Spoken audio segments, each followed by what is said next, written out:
बोलो सत्यनारायण भगवान की जय।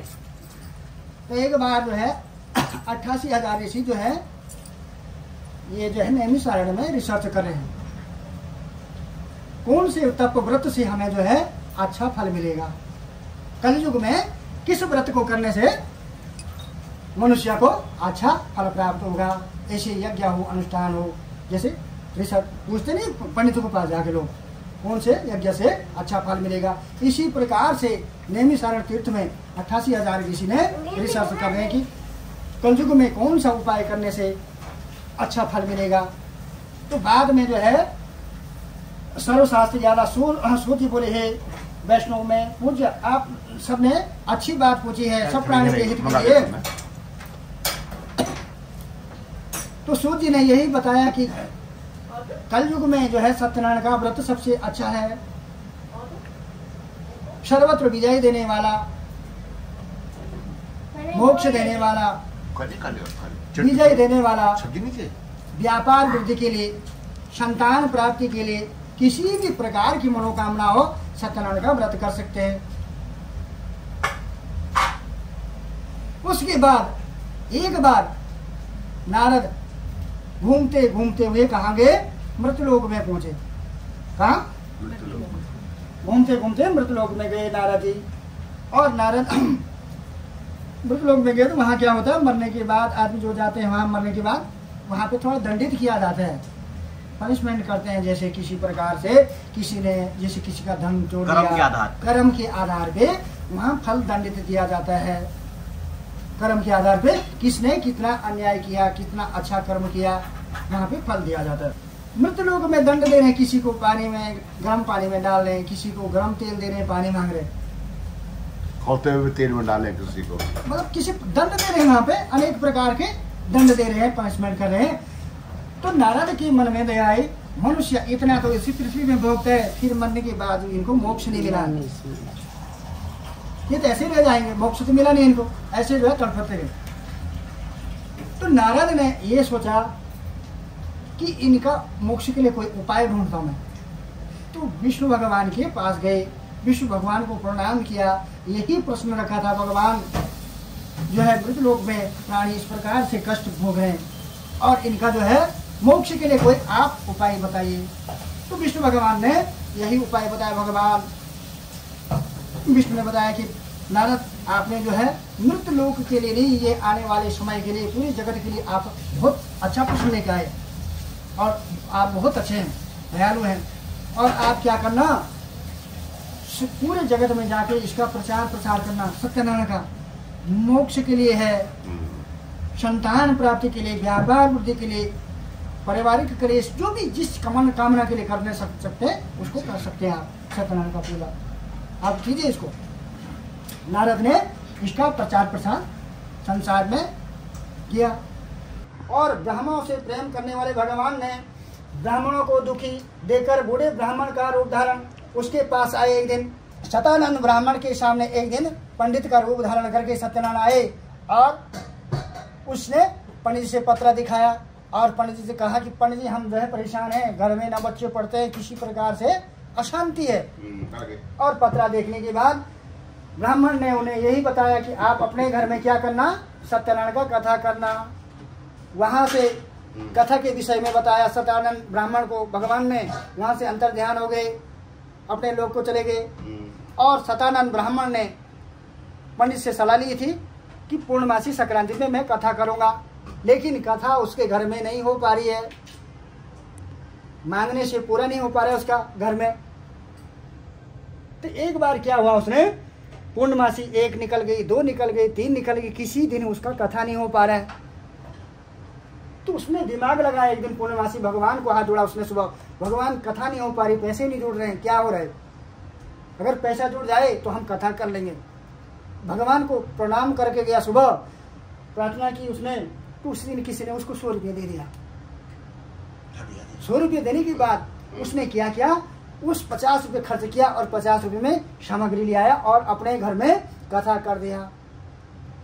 जैसे उसने कथा की अपने घर में, तो उसने उसके घर में थोड़ा सा शांति का माहौल आ गया, बच्चे पढ़ने लग गए, अच्छा होने लग गया। तो उसने क्या किया, हर पूर्णमासी में अपने घर में कथा का प्रोग्राम रखा, कथा करते रहा और उसके घर में अच्छा हो गया, सुख शांति का माहौल होने लग गया, पैसे भी आने लग गए, सुख समृद्धि होगी। तो उसने अपने जीवन में इस सदानंद ब्राह्मण ने कभी कथा नहीं छोड़ा। इसी प्रकार से तथानंद ब्राह्मण कथा करा था। बिल्कुल। तब तक एक लकड़ी बेचने वाला लकड़हारा आया। बिल्कुल आया था। लकड़ी लेके आया और उसने बाहर रखा। उसको तो पानी ढूंढना था, पानी पीने के लिए, लेकिन अचानक वो सतानंद ब्राह्मण के घर में चले गया और उसने देखा यार यहाँ तो कथा हो रही है। तो सतानंद ब्राह्मण ने बोला प्रसाद लेके जाना और भोजन करके भी जाना प्रभु, अब तुम आ गए यहाँ। वो बैठा कथा सुना, उस लकड़हारा ने पूरी कथा सुनी, बाद में प्रसाद लेके गया और कहा सतानंद ब्राह्मण ये कौन सी कथा हो रही, बहुत अच्छी है, मुझे बताइए किस चीज के लिए आप ये कर रहे हैं। तो सतानंद ब्राह्मण ने उसे सारा समझाया, ये जो है सर्वत्र विजय देने वाला, धन को बढ़ाने वाला, व्यापार को बढ़ाने वाला, सर्वशक्ति सत्यनारायण का व्रत कर रहा हूँ मैं, कलयुग में सबसे अच्छा यही व्रत है और इसको करने से आपके घर में सुख शांति का माहौल भी रहेगा और कारोबार में बरकती रहेगी। बोलो सत्यनारायण भगवान की जय। वो अपने घर चले गया शाम के समय, उसने प्रसाद खाया, सो गया। अब जब सोने के बाद उसको रात में नींद आई, इसने पर्चा तो बड़ा बड़ा दिया, बड़ा लाल पीला कपड़ा, नारियल दिया, फल दिया, ये दिया वो दिया। अरे बच्चों के लिए यहाँ खाने पीने के लिए पैसा नहीं होता है लकड़ी बेचने से। अरे ये तो बोला 3 प्रकार का कपड़ा लिखा है। बिल्कुल बिल्कुल। अब प्रभु कितने सत्यनारायण को वो पूर्णमासी निकल गई, कथा नहीं हो पा रही। जब कथा नहीं होगी तो उसने एक दिन भगवान को रो के सुबह निकला पूर्णमासी में, भगवान क्या हो रहा है ये, हम कथा नहीं कर पा रहे। उस दिन उसने क्या किया, लकड़ी लेके आया, वो गांव में न जाके कहीं अच्छी सोसाइटी में चले गया महाराज।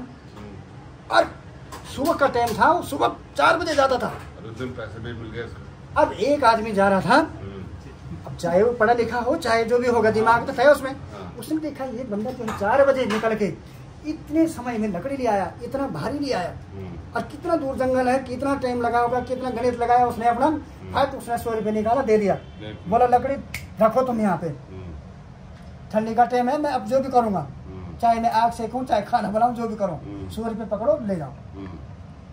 वो गया, खुश हो गया उस दिन। उसने जो है मार्केट गया, बोला यार 50 रुपये तो घर के लिए खाना पीना ले जाऊंगा और 50 तो मैंने आज सामग्री ले जाऊंगा, सामग्री सत्यनारायण की ले गया और अपने घर में कथा की उस लकड़ी।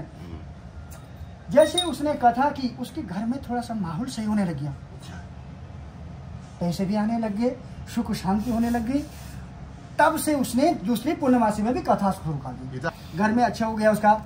और दूसरी बार भी उसने कथा का प्रोग्राम रखा, तीसरी बार भी रखा। फिर इसने भी अपने जीवन काल में कथा छोड़ी नहीं, पूर्णमासी को है। हाँ, फिर उसके लकड़ी लोगों ने क्या बोला, होटल वालों ने, यार गैस कौन फूक रहा है, जो है लकड़ी यहाँ दे दो। उसका काम बढ़िया चलने लग गया। भगवान का कथा आप खुद हिंदी में पढ़ के देखना, अगर कोई भी काम नहीं बनना है हिंदी में पढ़ के देख लेना, और वो काम नहीं होगा बाजिया नहीं। बिल्कुल। अब जो है सतानंद ब्राह्मण था, ये दूसरा सतानंद ब्राह्मण का हो गया। अब जो है रह गया एक जो है राजा था, उल्का मुख नाम का राजा था। वो राजा है उल्का मुख नाम का राजा। तो राजा क्या था, जैसे धार्मिक स्थान में खर्चा करना, प्याऊ बनाना, गौशाला बनाना, किसी प्रकार का मंदिर बनाना, इनमें बहुत खर्चा करता था। तो खर्चा तो करता था, लेकिन प्रॉब्लम ये थी, उसकी समस्या घर में उसके बच्चे नहीं थे। भद्रशिला नदी के किनारे जाके आप जो को कथा करनी है, क्या करनी है, कथा करनी है। उस राजा को बताया था, उस नाम उल्का मुख नाम का राजा है। तो उसने पंडित की बात मान के सलाह लेके एक बार भद्रशिला नदी किनारे गया और पति पत्नी कथा की वहां पे मिलजुल के सत्यनारायण का। जैसे उसने कथा की पूर्णमासी में, तो तब तक ये साधु नामक वैसे आ गया वहां नाव लेके। उसने देखा क्या कर रहे हैं, बैठ गया, कथा सुनी, बाद में प्रसाद लिया और उस उल्का मुख राजा से प्रार्थना की, भगवान आप कौन सी पूजन करें, हमें भी बताइए। बोला हम संतान प्राप्ति के लिए जो है सत्यनारायण का व्रत कर रहे हैं, पूजा कर रहे हैं, हमारे घर में कोई संतान नहीं है। उल्का मुख राजा को बोल रहे। तो उस साधु नामक वैश्य को उल्का मुख ने बताया हमारे घर में संतान नहीं है, इसलिए इसका पाठ बताया पंडित जी ने। बोला हमारी भी नहीं है। साधु नामक वैश्य ने बताया, उसने प्रसाद लिया और अपने घर गया। अपनी पत्नी को लीलावती को क्या किया, प्रसाद दिया। उस प्रसाद और भगवान की प्रार्थना की उसने, हमारे घर में बच्चा लड़का जो भी हो जाए, कन्या जो हो जाए, हम क्या करेंगे, आपकी पूजा कथा करेंगे भगवान सत्यनारायण। तो उसके घर में क्या हुआ, कन्या 9-10 महीने में एक कन्या का जन्म हो गया। उस कन्या का नाम हमने कलावती रखा। अब कलावती तो रख दिया, अभी नामकरण नहीं हुआ ना, अभी कहाँ से रखेंगे, हमने तो रख दिया कलावती। हाँ आपने रख दिया, ठीक है, नामकरण कर दिया आपने, बहुत अच्छा है। और इसके बाद क्या होता है, जब कन्या जन्म होती है उसके घर में, तो साधु नामक वैश्य बोलते हैं ऐसे करते हैं, अभी नॉर्मल सा थोड़ा सा हवन शुद्धिकरण के लिए कर देते हैं और शादी में कथा कर लेंगे, कथा और सारा प्रोग्राम कर लेंगे। अभी जो है खर्चा पानी भी नहीं है, जेब ढीली है, अब क्या करेंगे, थोड़ा सा हवन कर देंगे और इसका नामकरण कर देंगे। हाँ आगे शुद्धिकरण करके इसका तिलपात कर देते हैं और इसका नाम कर रखा दिया जाए। इसका नाम कलावती रखा। धीरे धीरे चंद्रमा की तरह बड़ी होने लगी। अब जो है लड़की कन्या शादी ब्याह के लायक हो गई। अब इसने सोचा कि इसका जो है जन्म पत्री जुड़ाते हैं, कोई लड़का देख के शादी कर देते हैं। अब ये बात जन्म पत्री आई, बातचीत कर दिया उन्होंने, शादी की भी लड़की की। अब लड़की की शादी तय करने के बाद शादी भी कर दिया जी। शादी करने के बाद साधु नामक वैश्य इसका दामाद क्या करते हैं, व्यापार करते हैं, कुछ बोलते हैं। शादी तो कर दिया बच्चे का, लड़की का, अब जो है दामाद को भी लेके अपने साथ व्यापार के लिए निकल जाता है नाव लेके। तो व्यापार के लिए जब निकल रहा था नदी के, तो उस दिन क्या होता है, राजा चंद्रकेतु की चोरी होती है। सोना चांदी जो भी है पूरा लुट राजा का चोर ले गए। जब चोरों ने देखा, किसी ने 25 किलो, किसी ने 50 किलो, जितना उठाना था उठा लिया और चोर भाग गए। जब राजा ने देखा यहाँ टूट गया सारा, बोले पूरा क्षेत्र घेरो, इंफॉर्मेशन कर दिया, पुलिस को कर दिया, अपने सिपाहियों को कर दिया, चारों तरफ से ढूंढो। अब जब चोरों ने देखा कि जो है पुलिस भी आ गई और सिपाही भी आ रहे, पीछे दिख रहे, चोरों ने देखा जवाई दमाद और ससुर ने, हाँ यहाँ से पुलिस आ गई, नाव में जा रहे लोग, उन्होंने उसको रोक दिया। अभी रुकिए, अभी कहानी बहुत बड़ी है। कहानी जो है बहुत बड़ी है। नाव में तो ये जा रहे हैं दामाद ससुर, लेकिन चोर तो भाग गए। चोरों ने सामान रख के भाग गए, जो ले जा रहे थे सोना चांदी। अब जो है ये दोनों आ रहे हैं, नाव लटका के चल रहे हैं दामाद ससुर, मस्ती में जा रहे हैं। ये दोनों को पकड़ लिया, बोला ये हमारे जो है उधर ले जा रहे हैं हम नाव से, नदी पार करने के चक्कर में सामान ले गए। इनको पकड़ के इसका दामाद को भी और साधु नामक वैश्य को पकड़ के ले गए इसके सिपाही, बिल्कुल। और पकड़ के इनको पिटाई भी कर किया, पिटाई किया। राजा ने बोला अंदर कर दो इनको, अंदर भी हो गए, अंदर कर दो का, इनको छोड़ना नहीं, क्यों ले गए मेरा सामान, और इनको बंद करने के बाद दंडित कर दिया यहाँ। अब जब ऐसे होते होते काफी साल बीत गया। बोलो सत्यनारायण भगवान की जय, विष्णु भगवान की जय। तो एक दिन अचानक किसी ब्राह्मण के घर में जो है कथा हो रही थी, लीलावती कलावती के घर में इनवाइट आया और वहां से लीलावती न जाके कलावती को भेज दिया। उनके घर में श्री सत्यनारायण का कथा हो रहा था। भगवान की कथा सुनी उस लड़की ने, कलावती ने, और उसमें ये था कि बिना प्रसाद लिए नहीं जाना है। उसने प्रसाद लिया, भोजन किया, रात का टाइम है, जैसे अभी हो रहा है, इतना टाइम हो गया था। उसकी माँ ने सोचा ये लड़की कहाँ चले गई, रात हो गया इतना, वो डंडा निकाल के तैयार हो लड़ाई करने के लिए, हाँ ढूंढने के लिए। अब जब बाद में आई हो, उसने प्रसाद दिया, जैसे प्रसाद दिया थोड़ा बेहोश हो गई। वो तो लड़ाई करने जा रही थी, लेकिन नहीं, उसको बेहोश हो गया। थोड़ा याद आ गई उसको कि प्रसाद, ये प्रसाद मैंने पहले भी खाया था। तब उसने अपने घर में थोड़ा शांति का माहौल किया। उसने 10 मिनट बाद उसने अपनी लड़की को बुलाया और फिर कथा का प्रोग्राम बनाया। जैसे पूर्णमासी हमारे अगले आएगी तो हम क्या करेंगे, कथा का प्रोग्राम रखेंगे, अपने घर में आयोजन रखेंगे। पूर्णमासी जैसे आई, माँ बेटी ने मिलके अपने घर में कथा की। बोलो सत्यनारायण भगवान की जय, भगवान की जय। तो उस कथा के प्रभाव से राजा को रात में स्वप्न हुआ। क्या हुआ? स्वप्न हुआ, बार बार स्वप्न हो रहे। राजा आपने जो कैदी बंद किए हैं उनको छोड़ देना, नहीं तो आप वो निर्दोष है, नहीं तो आपका ये नष्ट हो जाएगा सारा राज्य। इस प्रकार से बार बार आवाज आ रही है। वो देखा इधर उधर जाके, बोले यार फिर चोर आ गए। देखा फिर ने कोई नहीं, राज परेशान हो गया। बोला कल तो मैं इनको छोड़ दूंगा दोनों को, मैं परेशान हो गया रात भर। मार जाएगा तो परेशान तो हाँ, हम बोले मैं परेशान कर दिया रात भर। ये हो क्या रहा है मेरे को? राजा सुबह राजदरबार में बोला इन दोनों को निकालो। फिर डरने लगी, फिर राजा मारेगा। अरे उनके कपड़े फट गए, बाल बड़े बड़े बड़े, दाढ़ी बड़े बड़े हो गए, वो डर रहे। तो राजा फिर मारेगा, पहले की तरह बोला इसने, मार दो अंदर, ये को दो, बंद कर दो इनको। बाद में वो डर के मारे आगे भाग, बोला बाहर आ जाओ। फिर इनको राजा ने क्या बोला, इनकी दाढ़ी बाल बनाओ, इनको रेडीमेड कपड़ा ले आओ अभी तुरंत, सिलाई सिलाई। चांदनी चौक से या कहाँ से? चांदनी चौक नहीं था उनका, नजदीक नियर बाई जो मार्केट होगा उनका, तो हाँ रेडीमेड कपड़े क्लॉथ ले आओ और यहाँ से इनको, फिर इनको नवाना भी है। नवाए, इनको चंदन लगाया राजा ने। फिर राजा ने बोला इनको धन भी देने है, चोरी नहीं की है, इसको भी दे दो, इसको दामाद को भी दो, दवा के दिया। हाँ कट्टा भर के खूब धन दिया। और बाद में राजा ने प्रार्थना की, जो भी हमसे गलतियां हुई उसे हम क्षमा चाहते, हमने आपको कैद किया, दंड किया, किसी प्रकार से हमने जो भी किया उसे हम क्षमा चाहते हैं प्रभु, और आप अब जो क्या करते हैं अपने घर को जा सकते हैं। जब घर जा रहे थे फिर जो है इनको थोड़ा घमंड जैसे आ गया, फिर अब धन ज्यादा आ गया इनका, सोना चांदी इत्यादि। फिर भगवान सोचते हैं थोड़ा सा एक बार फिर इंटरव्यू कर लेता हूँ मैं थोड़ा सा आगे चल के। जैसे नाव में रखा धन, राजा ने विदा किया और चलते चलते थोड़ा सा 1-2 किलोमीटर चलते आगे, फिर भगवान दंडी स्वामी रूप धारण करके रास्ते में आ गए नदी के किनारे। भगवान ने पूछा, साधु नामक वैश्य आपकी नाव में क्या रखा है?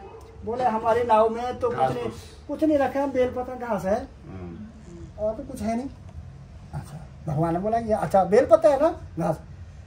जब बेलपत्ता का वो धन का बेलपत्ता घास हो गया, हल्की हो गई नाव, फिर अपना सर फोड़े, भगवान क्या हो गया, कौन सा दोष लग गया? ये मैं तो यहाँ बैठा हूँ, हम तो यहाँ बैठे हुए, न हम यहाँ से हिले न कहीं, न चोर आया न कोई, कौन सा दोष लग गया? ये जब दोष लग गया भगवान का तो पत्ते हो गए, हल्के हो गए नाव। तब दामाद और ससुर क्या करते हैं, सारे भगवान को प्रणाम किया और प्रसाद लगाया, चंदन चढ़ाई, सबको प्रणाम करने लगे, सारा देवी देवताओं को पूजा किया। धन बना ही नहीं अभी, करते करते सभी देवी देवताओं का पूजा। लास्ट में क्या किया, सत्यनारायण का पूजन भी हो गया। भगवान बोला यार मेरे को भी याद कर रहे हैं आप तो। जब भगवान ने इनको देखा कि प्रसाद चढ़ा रहे, अगरबत्ती जला रहे, धूपबत्ती जला रहे, रो रहे, तब से कौन रो रहा था? ये दोनों दामाद ससुर गए। तो सारे देवी देवताओं को पूजा किया इन्होंने, वखम सबको प्रणाम किया। भगवान कौन सा दोष लग रहा है, क्या हो गया ये है? समझ में आ गई। ये तो धन था, ये बेलपत्ता कैसे हुआ? अभी हम तो यहाँ बैठे हैं, सब कुछ, न चोर आए ना कुछ। जब परेशान हो गए वो लोग, तब सारे देवी देवताओं का प्रणाम किया। भगवान विष्णु को भी लास्ट में प्रणाम किया। सत्यनारायण भगवान ने बोला अब क्यों परेशान करने, इनको बहुत परेशान होगी, अब ये घर जा सकते हैं। इनका धन बन गया। जब धन बन गया फिर चलते चलते चलते अपने घर की ओर जा रहे हैं। फिर 2 किलोमीटर के आसपास में रह गया। फिर गांव वालों ने देख लिया इसका, गाय चराने वाले ने, किसी ने फिर जाके किसी ने इन्फॉर्मेशन दे दिया लीलावती कलावती को। घर में लीलावती कलावती कथा कर रहे थे, ऐसे ही बैठे थे, तब तक किसी ने बता दिया कि लीलावती और कलावती को बता के आपका साधु नामक वैश्य और आपका दामाद भी आ रहे हैं और खूब धन से भी लेके आ रहे, नाव भी लेके आ रहे। हमने देखा, लीलावती ने जैसे देखा तुरंत उठ के चल दिए, और जैसे उसने देखा मेरा मैं भी चले गया, ओम जय जगदीश सारे किया, कलावती ने वो भी चल दी, पूजा से छोड़ दी। जब चल दिए नाव नदी के किनारे, तो इसका नाव जो है अदृश्य हो गया, डूब गया नाव। कलावती का पति, जब ऐसी बात हो गई तो वहां पे एक आदमी जुड़ा, 2 जुड़ा, 3 जुड़ा, क्या हो गया अचानक? तो कलावती विलाप करने लगी, रोने लगी काफी। तो भगवान ने सोचा कहीं ये पानी में ना कूद जाए, अपने खोपड़ी फोड़ी है तो मेरे पे श्राप लगेगा। भगवान ने सोचा। हाँ, फिर भगवान बोला डबल वो हो जाएगा, करने वाला तो मैं हूँ। तो भगवान ने विचार बनाया, आकाशवाणी की, तब बताया कि साधु नामक वैश्य आपके घर में आज जो है सत्यनारायण का कथा हुआ है।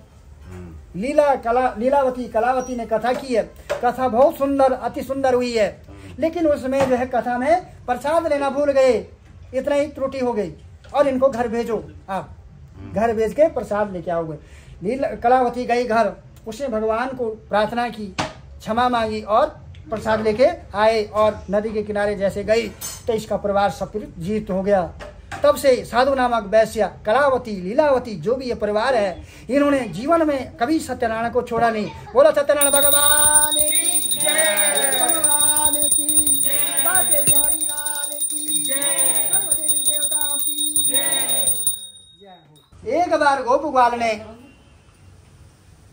कथा का प्रोग्राम रखा था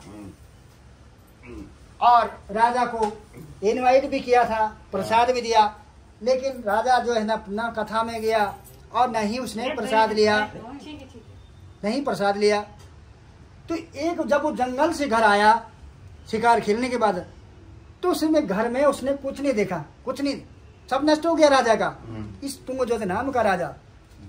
जब घर में उसे कुछ नहीं मिला तो सोचने लग गया कौन सा भूत लग गया जंगल से, जंगल का रास्ता दिखाई दे रहा है, घर नहीं दिखाई दे रहा है। जब उसे घर नहीं दिखाई दिया तो जंगल ही गया, बोला कहीं बच्चों ने वहां भोजन बनाया होगा, चले गया वहां।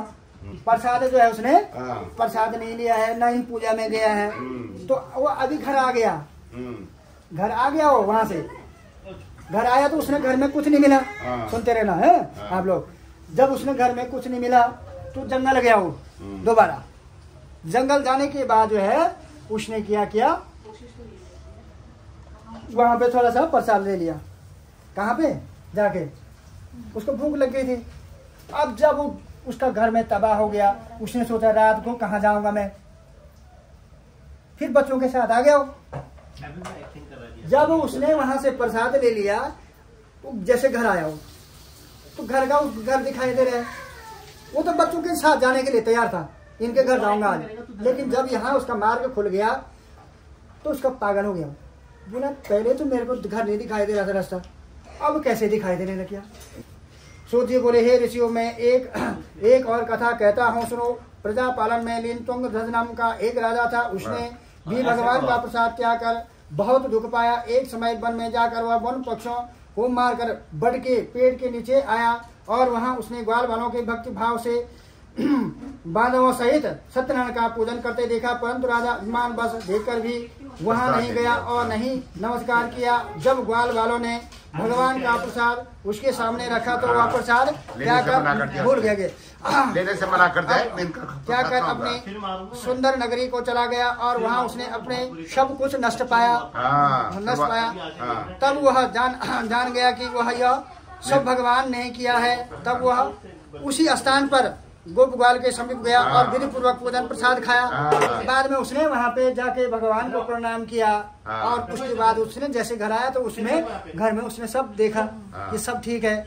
उसने गलती की थी, माफी तो गलती हो गई। भगवान से उसने बोला कि आज से जो है मैं कभी ऐसे नहीं करूंगा, और तब से उसने भगवान की शक्ति को जान लिया और अपने जीवन में उसने ये सोचा कि हम आज से क्या करेंगे, हमेशा पूर्णमासी संक्रांति में जो भी आएगा उसमें मैं कथा करूंगा और कभी नहीं छोड़ूंगा। भगवान की माया को जान लिया उसने। बोलो सत्यनारायण भगवान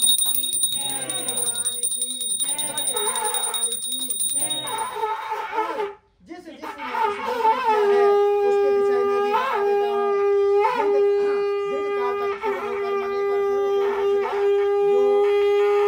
जो मनुष्य इस परम दुर्लभ व्रत को भगवान की कृपा से उसे धन और धन्य की प्राप्त होगी। निर्धनी जिसके पास धन भी नहीं होगा वो भी धनी बन जाएगा। किसी प्रकार का बंधन है, कष्ट है, किसी प्रकार का वो भी दूर हो जाएगा। जिन्होंने पहले इस व्रत को किया अब उनकी अगले जन्म की कथा कहता हूँ।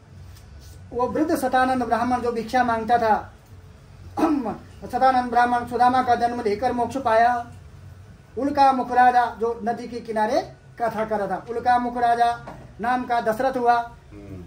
दशरथ होकर वैकुंठ को प्राप्त हुआ। साधु नामक वैश्य साधु नामक वैश्या के ने मूढ़ध्वज बनकर अपने पुत्र को आरे से चीरकर मोक्ष को प्राप्त किया। ये तुंगध्वज नाम का राजा स्वयं भू मनो होकर उन्होंने बहुत से लोगों को भगवान की भक्ति में लीन कर स्वयं मोक्ष को प्राप्त किया। लकड़ी बेचने वाला लकड़हारा की कहानी। लकड़हारा भील अगले जन्म में गुहा नामक निषाद राजा हुआ। उसने भगवान रामचंद्र की चरणों की सेवा कर मोक्ष को प्राप्त किया। बोलो सत्यनारायण भगवान की जय। जो भगवान का कथा करेगा उसको मोक्ष मिलेगा।